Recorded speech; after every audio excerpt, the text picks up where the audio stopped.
a fascinating learning experience it's been for us, not just these past 6 weeks, but really for most of the last 12 months. Now, most of you don't know this, but we've been preparing for this course in some way since last summer. So as we finish the last module, it's truly bittersweet for us. Along the way, we've been guided by the wonderful Technology Enriched Learning Initiative team, TELI, here at the University of Hong Kong, captained by Andrea Chi. The TELI team has been instrumental in filming and editing the content we're working on, crafting wonderful animations, and just overall helping us appear much more professional and polished than we actually are in real life. Yeah, and we really also want to express our gratitude to our super excellent research assistant, John Pedersen from Norway, our Norwegian friend, who has really helped in so many ways and contributed in this entire learning journey and this entire process. John's work has been invaluable, and he's supported us in so many ways for the past year. Now, most importantly, we want to thank each of you for participating in this learning journey. We hope you continue the journey of exploring these important issues even after the formal end of the course. To contribute to that process, we'll periodically, upload or publish new content throughout the year, so look forward to engaging further then. Yeah, and now with all that said, let's jump into some of the interesting questions and comments that you had as this final roundup for the last module that explores kind of the positive impact of FinTech.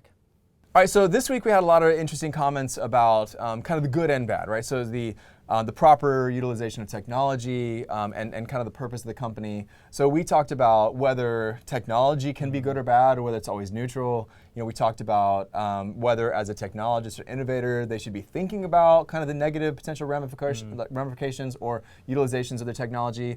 And we also talked about the overall purpose of a company, whether they do have a social purpose or whether, it's just kind of the traditional shareholder model where it's to, make money, make as much money as they can.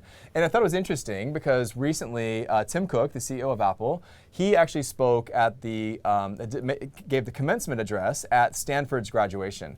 And so he was saying that, he said, quote, "But whether you like it or not, what you build and what you create define who you are. It feels a bit crazy that anyone should have to say this, but if you build a chaos factory, you can't dodge responsibility for the chaos," end quote.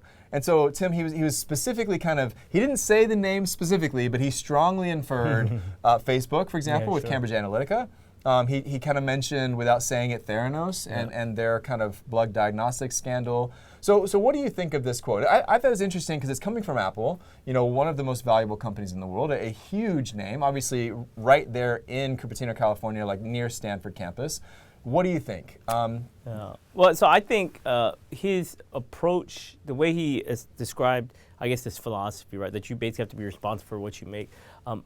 Actually, I think for a lot of entrepreneurs and innovators in Silicon Valley, I think that is somewhat of a fresh approach. Yeah.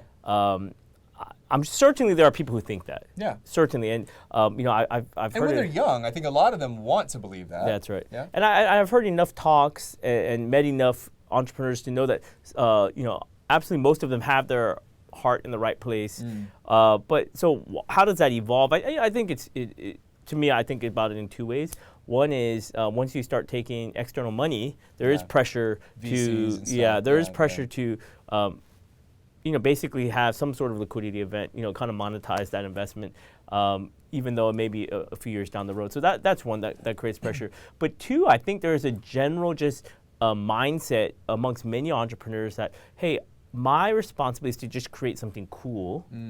If there are negative ramifications of that, that's the responsibility of regulators and lawmakers and government to kind of tell us what's okay and what's not okay. Yeah. And the user. And the user. But, ultimately, I think, and I've heard a few people talk about this, ultimately it does come down from a certain, kind of innovators' perspective where they're like, well, it's my responsibility is to create and the government's responsibility is to regulate. Yeah. And we'll meet somewhere in the middle or at some point.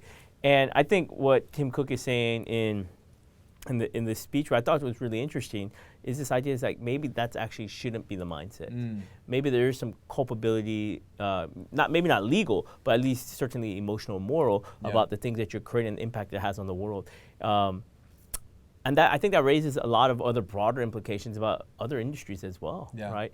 And so it'll be quite interesting. I'm curious to see if people will still continue talking about this and how he's framed it a year, 2, 3, 5 years from now, or if it'll be something that sounded nice at a graduation speech, Yeah. but people tend to forget in history. Yeah, I really liked the way that he phrased it as a chaos factory.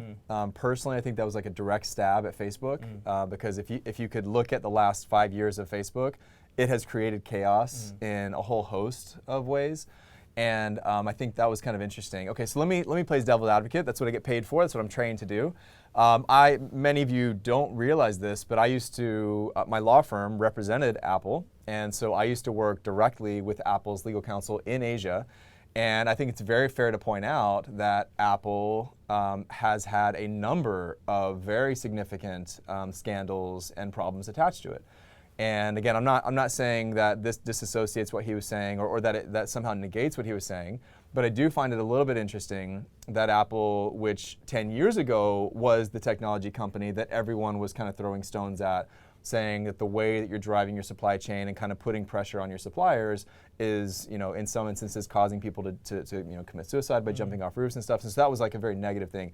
They felt that they weren't, on the human side of things, they were pushing their suppliers to not treat the makers of their hardware very well. But I do think that Tim Cook has kind of steered the ship in a different direction, is kind of pushing for, hopefully a more ethical company and a more ethical supply chain. At one point in his speech, it directly relates to our course because it almost started turning into what I thought was like a commercial or an advertisement for Apple, because he really started doubling down on privacy. We've already talked about in this course how Apple is actually kind of using this privacy mantra as a business model to a certain extent. They're saying, hey, get on our platform, use our products, because we are actually selling, in part, privacy. If you're on Android, if you're on these other systems, then you are potentially going to be exposed. And even in the case with the San Bernardino shootings, they kind of use that as an example, say, we're not even going to buckle to the pressure from the federal government in the US, the FBI, and we're going to make sure that your data is private. Found that very interesting, and he kind of talked about that a lot. Again, what is your take on, I guess, Apple's position as one of the most valuable companies in the world, as kind of this really broad, almost cult-like following? What role can they play in steering other technology firms into what is perceived to be a better future? Yeah, so I think on the idea of privacy, I don't, to be honest, be it Apple, be it any other technology company out there, I don't think there's anywhere else they can go when it comes to privacy, right? I don't think you can argue the other side of the coin from that perspective at this point. Give your data to everyone. Yeah, right. I mean, it's a very different. Now, again, if we were in a different technological ecosystem, like maybe in China, this would be a different discussion perhaps. Yeah. But I think given the political reality of the United States, given the kind of values, core values of a lot of users of certain products in the United States, I don't think realistically a technology CEO can go the other way on privacy, right? Right. So certainly not publicly. Not publicly. And so for at some respect, for Tim Cook's speech, it was great, but it was to be expected in some aspect. That's fair. Now, I think the broader question, which I think is interesting, is this idea, can Apple or a similar technology kind of guide that discussion broadly? Or even should they? Yeah, I believe so. I mean, I think that ties back in to the earlier quote about, you're responsible partly for the things that you create.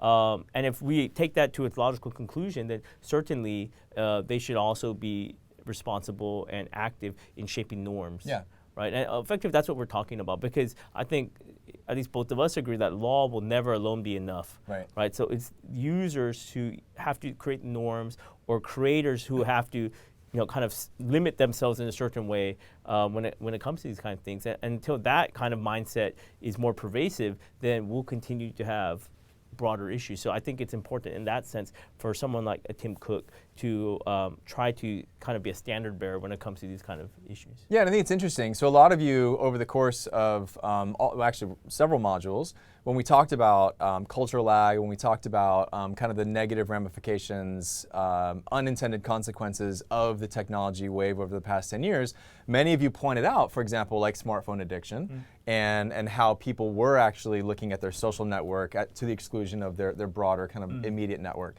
And I think it's interesting, using Apple as an example, they have somewhat publicly identified their responsibility in that smartphone environment. I mean, they were the initial the ones to put out the smartphone in 2007, right?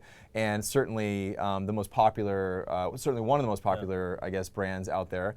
And they are now, I guess, cautioning people and even putting tools in place to help people screen time kind of back off the use of that. So you could say that's like a direct application of kind of the moral values that they tend to, or they claim to prescribe, that are being put into their business model and even onto their hardware platforms. Well, Tim Cook, he also mentioned, he said, quote, "Technology doesn't change who we are, it magnifies it, the good and the bad," end quote.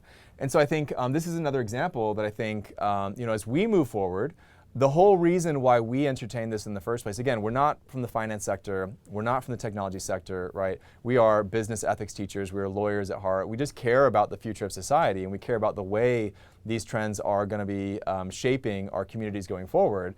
And so I think this is really a concept that I would like to leave, we want to leave you with, is this idea that technology isn't going to make you good or bad, but it certainly can magnify the good and bad aspects of humanity. And so social media can definitely bring us together.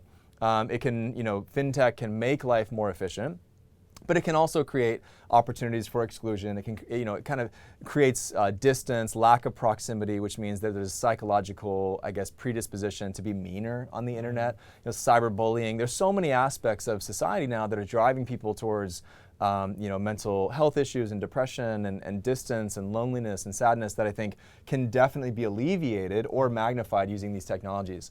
So as we kind of move forward, I guess our call to arms for all those that are out there is to keep this conversation going and really think about how these things not only can impact society, but how you choose to use them to impact society. Thank you again for participating with us during the course. It's been a great experience for both of us. Now, although we've come to the formal end of the course, this is definitely not the end of our learning journey. The course will roll over to what's called a self-paced format starting from June 26th, and will continue that way until May 14th of next year, 2020. Now, we'll continue to share updates of recent FinTech innovations, as well as laws, regulations, and other things that we feel might be relevant as part of our overall course learning journey. Yeah, so please stay in touch with us through email, newsletter, and edX, on our social media channels, as well as personal LinkedIn accounts. We really look forward to maintaining and expanding this learning community and continuing the discussion of these important questions. We wish you the very best in all that you're doing and aspire to do.